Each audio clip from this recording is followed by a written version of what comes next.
Christy. I am recording this testimony from Lagos, Nigeria, and I would like to thank God for blessing me with the fruit of the womb after several years of miscarriages. When I got married in 2021, we got pregnant almost immediately after we got married. My husband and I were very excited because we wanted to start building our family immediately.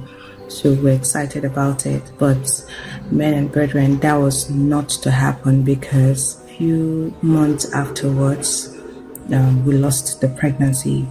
At first when I was told that the pregnancy was not viable, I was really in pains, and at that time, the most important thing was for them to do everything to make sure that I have that baby.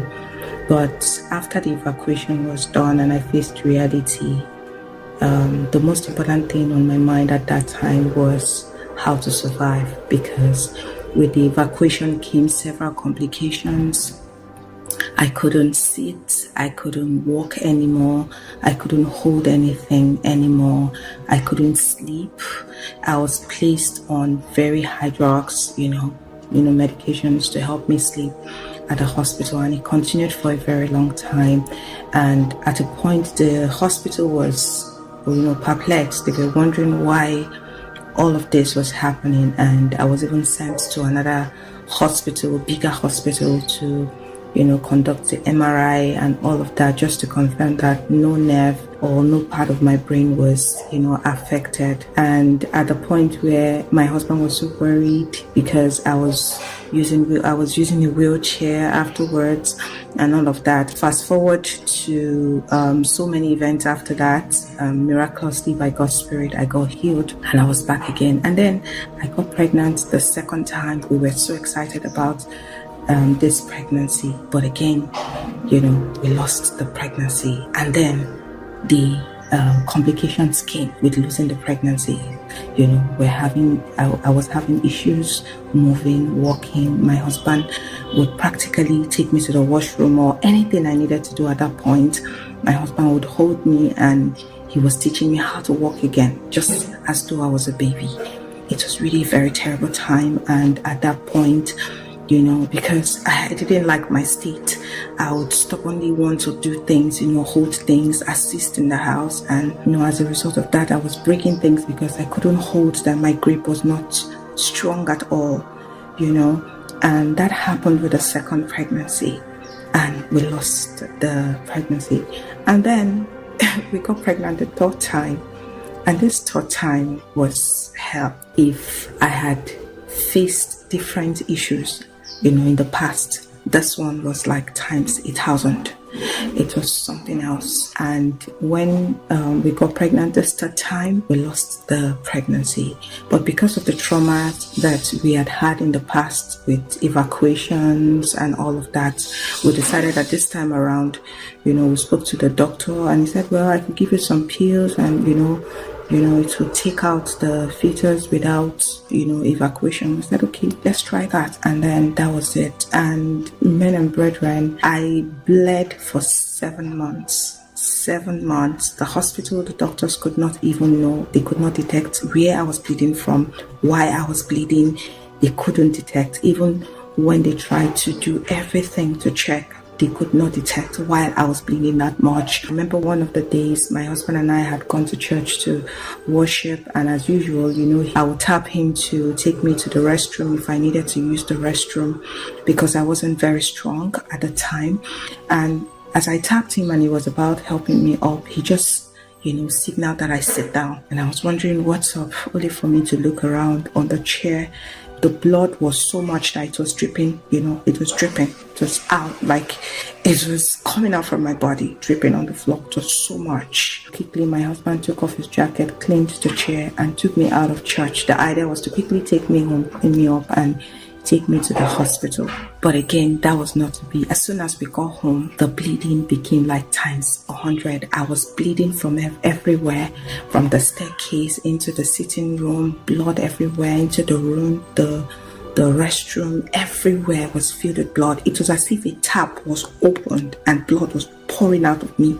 That was the 7th month. I was pouring blood. I was not bleeding at this point. I was pouring out blood. It was so much that my mom slumped. Like she saw the amount of blood coming out from me, and then she slumped. And at that time, I just knew that I wasn't going to make it. I saw my life flash past my eyes, and I just knew that I was going. And I was just saying, God, at this, slipping into unconsciousness, just give me the strength just to say thank you to my beloved husband for everything, just to even say goodbye to him. That was all I was asking God for, just the strength to say goodbye, because I was just ready to go. I just felt that our union had only brought him so much pain, so I was just feeling, let me just let go. Just then I drifted out, and that was the last I could remember.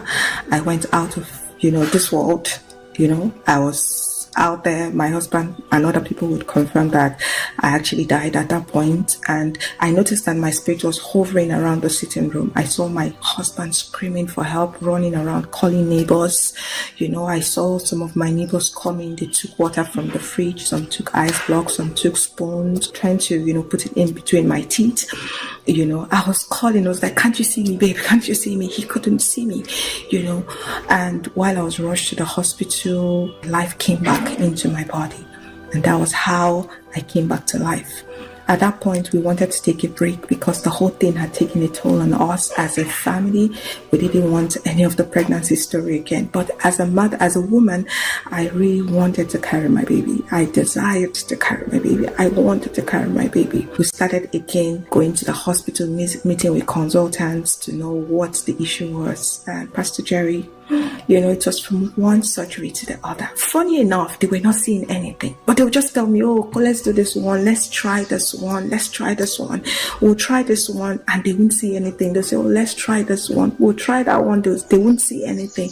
And I became like a lab rat. They were just testing me. We're spending money. There was no saving. We're using up all our finances, just to get solution. Meanwhile, they were not seeing anything. At that point, it would have been easier for me if they had told me this is the issue. In fact, there was this particular surgery. My husband was with me in the theater, and at a point when he saw what I was going through, he had to tell them to stop. The pain was excruciating. It was so bad, And then fast forward to 2024, I was just scrolling through the street of Facebook, and then I saw you praying in the afternoon. I was like, okay. And somehow it just triggered my spirit. I said, okay, let me make more findings, find out when, you're always praying. And that was how I got hooked up. And I would wake up, I would pray in the morning, I would do everything. My faith began to grow. I was a Christian fervent, but with the whole thing happening, my faith dropped. But when I started praying, my faith began to grow. And then there was this particular day, Pastor, that you prophesied to women looking for the fruit of the womb. You just told us that it has entered already. Oh, you woman, the last menses you saw is the last you will ever see her. For your baby has already entered. Your baby has already entered. Your baby has already entered. Receive it right now. My husband and I had actually made a short trip to Ghana at that time, and I was praying from our hotel room, and as soon as you made that prophecy, that declaration, I just tapped him. I was cold, I was shivering because the weather in Ghana was very cold at the time, but I just called him. I said, come and do your part, come and play your part. Pastor has prophesied. Oh yeah, come and do, come.